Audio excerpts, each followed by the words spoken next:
Guys, ito pala yung daan papasok puntang Mabato kapag nasa mismong Kalamba ka. At bagamat ako po'y mismong lehitimong taga Barangay Kasile, pero 3 checkpoint pa rin ang aking madadaanan bago ako makarating doon sa aming barangay. At dahil narito nga kami sa Kalamba, sinubukan namin sa tinatawag na Snake Road kami dumaan. Ayan, may madadaanan kang mga ganyan simbahan ng Our Lady of Fatima Church. Guys, kapag galing ka pala ng Kalamba, ay may 6 na barangay kang madadaanan bago mo sabitin ang tinatawag na Snake Road. At ito nga yung binabagtas natin na dadaanan natin ang Parian, Prinsa, Barandal, Bubuyan, Purol, at yung ang tinatawag na Barangay Bungo. Una, Barangay Burol. Ayan. Saan yan?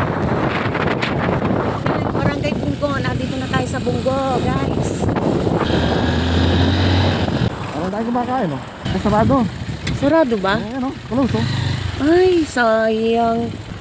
Ariels, hindi mo basta-basta malalampasan kasi ang laki ng pangalan niya, no? Oops, medyo nagkamali kami, naligaw. Magtatanong-tanong tayo dyan. Mukhang naligaw tayo. Kuya, saan puntang straight na? Yan, diretso lang, ah. Dyan pa. Madaan, no? Lusong na road, ah. Thank you. Akala ko, naliligaw kami. Dire-diretso lang pa sa may ramp road po baba. Hindi, opo, dire-diretso lang po yan. Diretso, no? Yung ramp road po baba. Sige. Mga kuya, thank you. Oh, ano na to? Raprove na? Oo, tama, yun. Uy, naku, dahan-dahan. Ganito pala to. Delikado na pala. Oops. Ito pala yung, maputik ng isang araw. Ito pala yung tinatawag talagang Snake Road.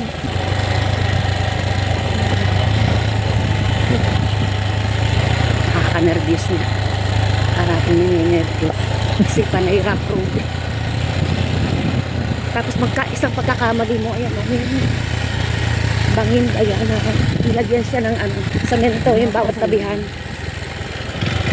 Magkabilaan pala tutulay, no?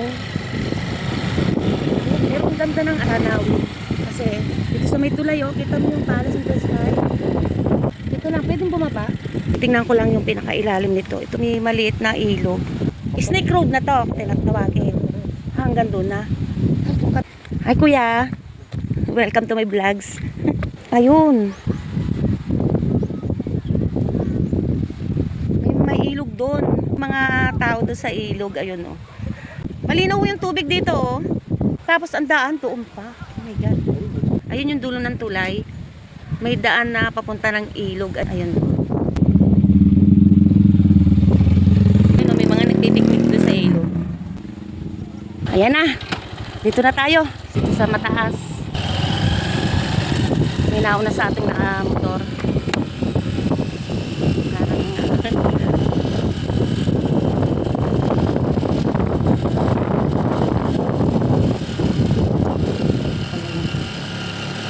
Mahirap talaga dito, no, pagka bagong ulan.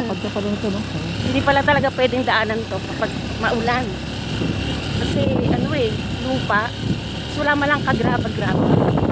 Hindi pa yung pagkalupa niya. Ganito pala ang daan dito. Kapag mayroong umaakyat, hindi ka dapat agad-agad na sumunod o tumutok. Mas mataas pa ba dito? Dito pala yung sinasabing kapag tumutok kasi nung sundan mo, delikado, no? Kasi posibleng sa taas ng lupa, mapaatras yung sinusundan.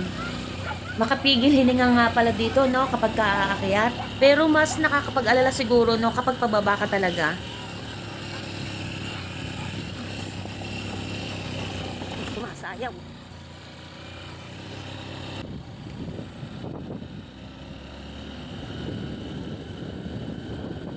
May lugar na sinasabing tumitiwas na yung motor. Doon, sa bandaron pa.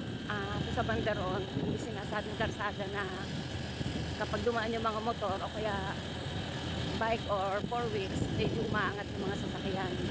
Tingnan natin kung sa banda ito. Medyo may kahabaan din yung dito, yung rough road.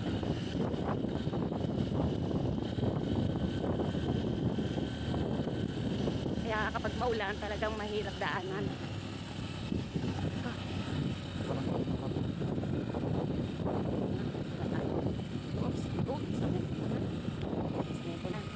Barangay Mabato, Malagpas. Ito na pala yung talagang tinatawag na Snake Road. Ito hindi pa yon. Kasama na yon. Ayun, yung mga tarik. Dito sa banda dito nag-aas yan, Oh my God. Para wag tumiwas yung aming motor.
Salamat, nakaakyat din.